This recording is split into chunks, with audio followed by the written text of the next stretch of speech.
एक और बड़ी खबर का रुख करते हैं और ये बड़ी खबर आ रही है झारखंड के विधानसभा चुनाव से जुड़ी हुई बड़ी खबर एक और आपको बताते हैं। चतरा से चुनावी मैदान में लोक जनशक्ति पार्टी रामविलास की जो पार्टी है वो चतरा सीट से जनार्दन पासवान को उन्होंने टिकट दिया है, वहां से उनको उम्मीदवार बनाया है।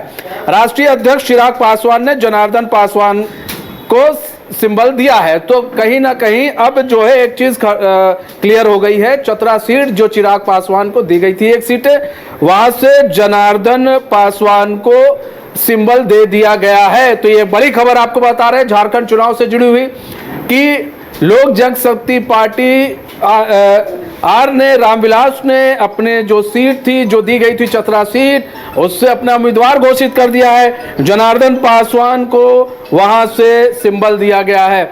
हमारे साथ हम अपने वरिष्ठ सहयोगी को कहेंगे इस चर्चा में आए। हमारे साथ हमारे वरिष्ठ सहयोगी राकेश रंजन जी भी जुड़ चुके हैं। राकेश रंजन जी, यहाँ बात की जाए कि चिराग पासवान ने जनार्दन पासवान को टिकट दिया है, आप किस तरह से देख रहे हैं सर? देखिए, ये एक्सपेक्टेड था और कल जनार्दन पासवान ने जो है वो एलजेपीआर की सदस्यता ली। महासचिव अब्दुल खलीक जो एलजेपीआर के हैं और झारखंड प्रदेश के जो अध्यक्ष हैं एलजेपीआर के, उनके मौजूदगी में जो है उन्होंने जो है सदस्यता ग्रहण की एलजेपीआर की। फिर उनकी मुलाकात चिराग पासवान से कराई गई और फिर चिराग पासवान ने उन्हें पार्टी का सिंबल भी दिया है और फिर वो लेटर भी दिया। तो अब ये तय हो गया है कि जनार्दन पासवान जो हैं वो एलजेपीआर के टिकट पर चतरा से चुनाव लड़ेंगे। जो एनडीए में जो सीट शेयरिंग हुई थी उसमें एक सीट जो है वो एलजेपीआर को मिला था। जहाँ तक जनार्दन पासवान की बात हम कर ले तो पिछली बार वो बीजेपी के टिकट पर जो है चतरा से चुनाव लड़े थे और ऐसी संभावना व्यक्त भी की जा रही थी जब हम लोग कार्यक्रम भी कर रहे थे सीटी स्कैनर, तो उस वक्त भी मैंने कहा था कि चूंकि एलजेपीआर जो है चतरा में आखिरी बार 2005 में चुनाव जो है तो वो लड़ी थी और तब भी उसे लगभग 3.5% के आसपास ही मत आए थे। तो अब चूंकि ये सीट उसे मिली है तो नेचुरली जो बीजेपी से कोई नेता होगा वो इधर आ सकता है। एग्जैक्टली वही हुआ है। जनार्दन पासवान पिछली बार बीजेपी के टिकट पर चुनाव लड़े थे और अब इस बार जो है एलजेपीआर के टिकट पर चुनाव लड़ेंगे। लेकिन एक दिलचस्प बात यह है कि अगर आप चतरा सीट को देखें तो यहाँ पर सत्यानंद भोक्ता वर्सेस जनार्दन पासवान चलता आ रहा है। 2000 से ही अगर आप देखें तो इन दोनों के बीच जो है एक लड़ाई जो है वो रहती है। कभी जनार्दन पासवान जीत जाते हैं, कभी सत्यानंद भोक्ता जीत जाते हैं। एक बार बीच में 2014 में जयप्रकाश सिंह भोक्ता जीते थे। तो उससे पहले जहां तक जनार्दन पासवान की बात है, 2 बार जो है वो विधायक रह चुके हैं चतरा से। एक बार जनता दल के टिकट पर 2005 में और फिर जो है 2009 में आरजेडी से जो है वो यहाँ से विधायक चुने गए थे।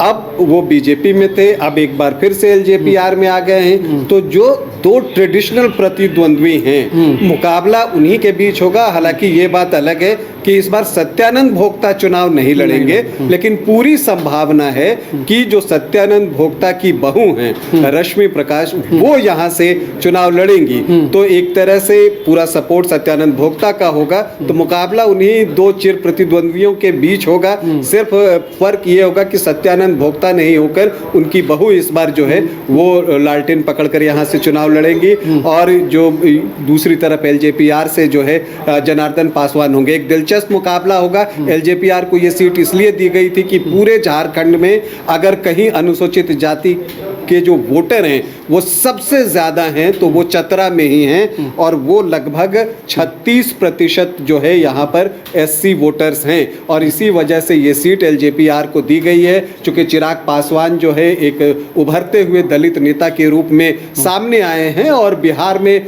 जो अभी लोकसभा का चुनाव आया तो उनका स्ट्राइक रेट 100% का था।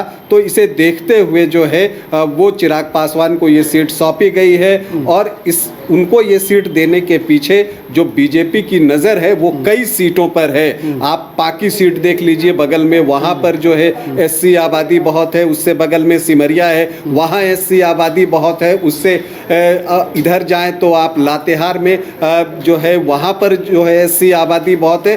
तो पूरा फायदा जो है बीजेपी उठाना चाहती है। झारखंड में कई ऐसे विधानसभा हैं जहाँ पर एससी आबादी ज़्यादा है और इस एक सीट को देकर वो उन सीटों को भी साधना चाहती है। उन सीटों को भी साधना चाहती है। और देखिए सबसे बड़ी चीज़ यही है कि बार बार बातें हो रही हैं कि अब अभी कहा गया कि जनार्दन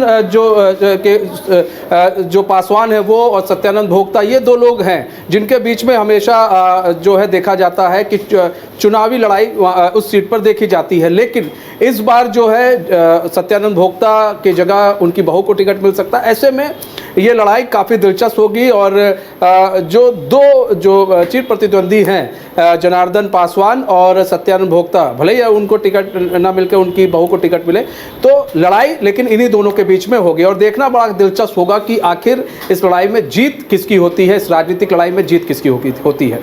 तो हमारे इस खास पेशकश से बस इतना ही। मुझे दीजिए इजाजत। तो खबरों के साथ बने रहने के लिए देखते रहिए न्यूज़ 22 को।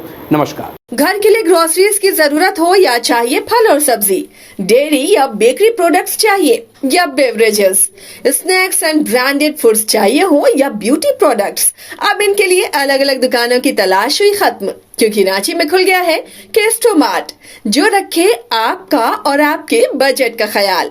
हर सामान पर 5% की छूट, होम डिलीवरी की सुविधा भी। आज ही पधारें। Kesto mart, one stop solution for every customer's requirements. Call 9153989339.